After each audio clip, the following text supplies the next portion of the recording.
Very good morning friends, welcome to new blog. গতকালকে রাত্রে হয়ে গেছে আমরা দার্জিলিং গিয়ে পৌঁছতে তো সকালবেলা ঘুম থেকে উঠিয়া চা নাস্তা করার লাগি বার হইলাম। আর এটা হলো গিয়া পার্কিং। এখানে রাত্রেবেলা আমরা গাড়ি রাখছিলাম পার নাইট 400 করিয়া। সেফটি সিকিউরিটির কোনো অসুবিধা নাই, এখানে গাড়ি রেখে আপনারা সাইট সিইং করতে পারবা, লোকাল গাড়ি নিয়ে স্থানীয় জায়গাগুলো দেখতে পারবা। আমরা হোটেল থেকে বার হইয়া আর আমার বন্ধু শাহিন ভাই বার হইতরা, তারপরে আমার বন্ধু ইনুস ভাই এবং মানিক ভাই বার হইতরা, আর আমার তাওয়াঙ্গর ড্রাইভার ভাই রবিজুল ভাই বার হইতরা। এখন সকাল সকাল হোটেলের জানলা খোলা মাত্রই দেখতে পাইলাম লোকাল মানুষরা চলাফেরা করে, কেউ স্কুলে যার, কেউ কাজকর্মের জন্য বার হয়েছে। আর আমরাও বেরিয়ে পড়লাম, আমরা দার্জিলিংয়ের লোকাল যেগুলো জায়গা আছে সেগুলো দেখার লাগে। আমরা গেছি পিস পাগোড়া, জাপানিজ টেম্পল ওইটারে, এটা দেখার লাগে জায়গাটা অনেক পুরানা এবং অনেক মহত্বপূর্ণ, তাই আমরা আর একটু উপর দিকে যাই। আর আমার বন্ধু রবিজুল দেখার জন্য খুব এক্সাইটমেন্টে, আর এই জন্য খুব স্পিডে উপর দিকে যার। দার্জিলিংয়ের দেখার জায়গাগুলোর মধ্যে এটাই সর্বপ্রথম পিস পাগোড়া। এটা দার্জিলিং শহরের মধ্যেই আছে। এখান থেকে লোকাল গাড়ি নিয়ে আওয়া যায়, আর প্রাইভেট ভেহিকেল থাকলে তা নিয়েও আওয়া যায়। আপনারা চাইলে, যদিও আমরা নিজের গাড়ি আসলো, কিন্তু এখানে রাস্তাঘাটগুলা মানে বোঝা বড় মুশকিল, গুগল ম্যাপও ঠিকমতো কাজ করে না, তাই আমরা এখান থেকে একটা লোকাল গাড়ি রিজার্ভ করে নিয়েছিলাম। আর এটা নিয়ে প্রথমে পিস পাগোড়া, তারপরে এখন আইছি বাতাসিয়া লুপ দার্জিলিং, এটা দেখার লাগিয়া। এটা দেখার পরে তো একদম আমার আর চোখ দোলা হয়ে গেছে, মানে এরকম সুন্দর জায়গা হয়তো আর জীবনে আর দেখছি না কোনোদিন। অত সুন্দর আর অত মহত্বপূর্ণ একটা জায়গা। এখানে আমরা টয় ট্রেনের এক্সপিরিয়েন্স নিব, আর তারপরে এখানে আমরা লোকাল ট্রেডিশনাল ড্রেস যেটা আছে এটা লাগাইয়া ফটো তুলব। আমার ব্লগর ভাই ব্লগ বানাইতেরা, আর এখানে খুব সুন্দর সুন্দর কাপড় চোপড়ও পাওয়া যায়। যদি আপনারা আনতে নিশ্চয় বাড়ির লাগিয়া, আত্মীয় লাগিয়া এখান থেকে গিফট হিসাবে কাপড় চোপড় কিনিয়ে নিবা। তাছাড়াও আরও অনেক জিনিসও এখান লাগে পাওয়া যায়। এখন একটা 360 ডিগ্রি ভিউ দেখলেন, অনেক মানুষ অনেক দূর দূরান্ত থেকে আইসেন। তো এখানের ওয়েদার যে আছে এখন দেখার আপনারা ক্লিয়ার, একটু পরেই দেখবা এটা ওয়েদার বদলে একদম ফগি ওয়েদার হয়ে গেছে। এখন ঠিক নাই যে কোন সময় ওয়েদার কীরকম থাকবো। এইমাত্র একটা ট্রেন এখানে আইয়া নামছে। বাতাসিয়ার লুপ দেখা শেষ করি এখন আমরা আইয়া আবার আমরা রিজার্ভ গাড়িতে উঠে গেছি। এই গাড়ি আমরা লইয়া যাইব আমরা তৃতীয় ডেস্টিনেশন, যেটার নাম হইল রক গার্ডেন। এখানে যাওয়ার যে রাস্তা, বাপরে বাপ, তার রাস্তা হয়ে দিয়া আপনারা যদি কোনোদিন আইন তে নিজের গাড়ি লইয়া যাওয়া ট্রাই করবা না, মানে এত মানে স্টিপ, এত মানে খাড়া রাস্তা। তা আমরার মতো ড্রাইভাররা চাইলে পারবা, এরকম না যে পারতা না, কিন্তু রিস্ক লওয়ার কী দরকার যখন ব্যবস্থা আছে এখানের মধ্যে। তো আমরা ভাবলাম একটা গাড়ি রিজার্ভ করলে, তাই একজন বাইরের লোকে মাতিছি, তাই না আমরা লইয়া যাইবা একদম নিচে। এটা দার্জিলিং শহর থেকে আর নিচের দিকে নামতে লাগে, আর নিচের দিকে নামা মানে এটা যে রাস্তা, বাপরে বাপ, জীবনে মানে কোনোদিন দেখছি না অত খাড়া রাস্তা।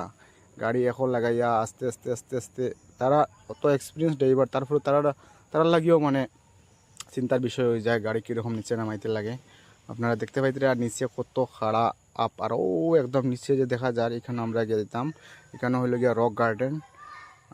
এটা কী জিনিস জানি না, নাম শুনছি, অনেকে রিকমেন্ড করছে এখানে যাওয়ার লাগে, তো আমরাও রেডি হয়েছি যাওয়ার লাগিয়া এখানে যাই। আর আপনারা যাওয়ার সময় রাস্তার যেগুলা ভিউ আছে এগুলা এনজয় করেন, এগুলা খুব সুন্দর লাগছে দেখতে। অনেক মানুষ এখানে থামিয়া ভিডিও ফটো লইন।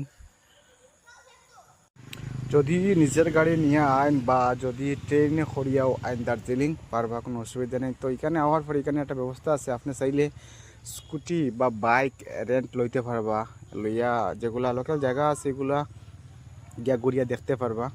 আমরা স্কুটি না নিয়ে একটা কার রিজার্ভ করছিলাম, ওই কারওয়ালা বাইয়ে আমরা সব জায়গা নিয়ে সুন্দর মতো ঘুরাইয়া দেখছে। মানুষ খুব ভালো, মানুষের ব্যবহারও খুব বেশি ভালো। আমরা পৌঁছার পথে আমরা আইছি এখন রক গার্ডেন। দার্জিলিং শহর থেকে অনেকটা নিচে আইছি, এরকম খতরনাক রাস্তা দিয়ে আইছি। আওয়ার পরে এরকম একটা নাজারা এখানে দেখতে পাইছি, খুব সুন্দর লাগে দেখতে। মানে দার্জিলিং আওয়াটা সার্থক হয়েছে মনে হওয়ার এখানে আওয়ার পরে। এখানে এরকম জল পড়ে, মানুষ একটু কম দেখতে লাগলেও আসলে অন্য সময় আইলে কিন্তু এখানে প্রচুর মানুষ দেখার লাগে আমরা অ্যাকচুয়ালি অফ সিজনে আইছি।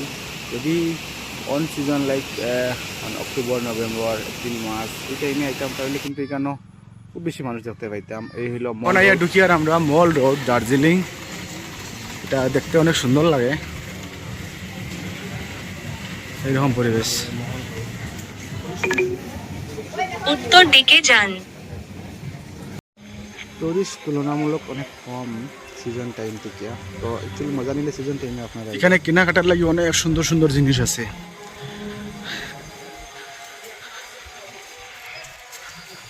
দার্জিলিং যদি আপনারা কোনোদিন আইন তাহলে মল রোডও নিশ্চয়ই একবার আইবা দেখবা। এটা প্রায় 1 কিলোমিটার লম্বা রোড। উত্তর পূর্ব দিকে যান। ফরেনার্স ও 2 জন দেখতে পাইছি কেন মল রোডের গোল চক্কর, এখান থেকে সোজা সামনের দিকে গেলে কেন একটা বড় জায়গা আছে, এটা আরও সুন্দর দেখতে। আমরা আস্তে আস্তে হাঁটি হাঁটি এই বড় জায়গা দিয়ে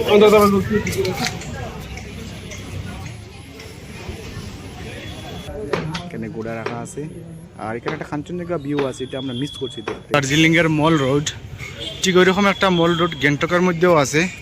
তো আমরা যখন গ্যাংটক যাইমু একটু পরে আর কি গ্যাংটকের লাগে আনা দিমু, সন্ধ্যার সময় গিয়ে গ্যাংটক আজিমু। এখানের মধ্যে মল রোড যেটা আছে এটা এখান থেকে আরও সুন্দর দেখতে। আর ওরকম মানালিতেও আর একটা মল রোড আছে। তো প্রায় সময় দেখা যায় আমরা দেখতে পাই যে পাহাড়ি অঞ্চলের যেগুলো শহর থাকে এগুলোর মধ্যে একটা মল রোড থাকে। এখানে একটা রহস্য আছে, তো এটা অনেক লম্বা জিনিস। এটা হলো দার্জিলিংয়ের মল রোড।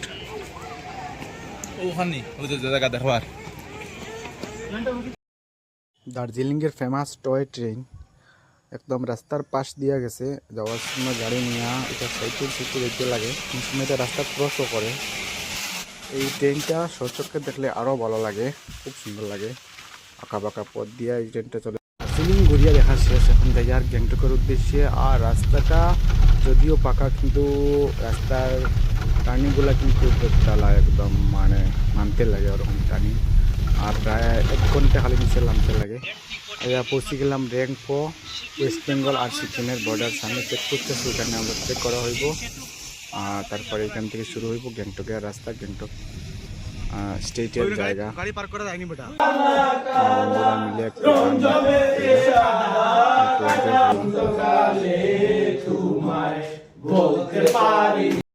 দার্জিলিংয়ে তাহার লাগিয়া যদি হোটেল লাগে তাহলে এখানে আইতে পারো। হোটেল সংঘমিত্র, হোটেলটা খুব সুন্দর।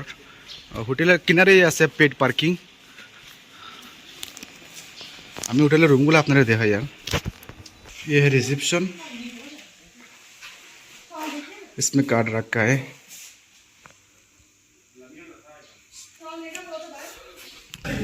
এটা হলো এখানে অনেকগুলো রুম আছে। তো আমার বন্ধু রুমের কন্ডিশন ওরকম, টিভি আছে, এখান থেকে বাইরের ভিউ এরকম।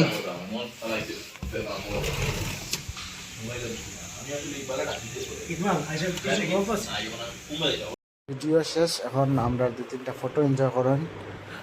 আর ভিডিওটা অনেক লম্বা হয়ে যায়, তাই ভিডিওটা একটু শর্ট করতে গিয়া এখানে শেষ করতে লাগে।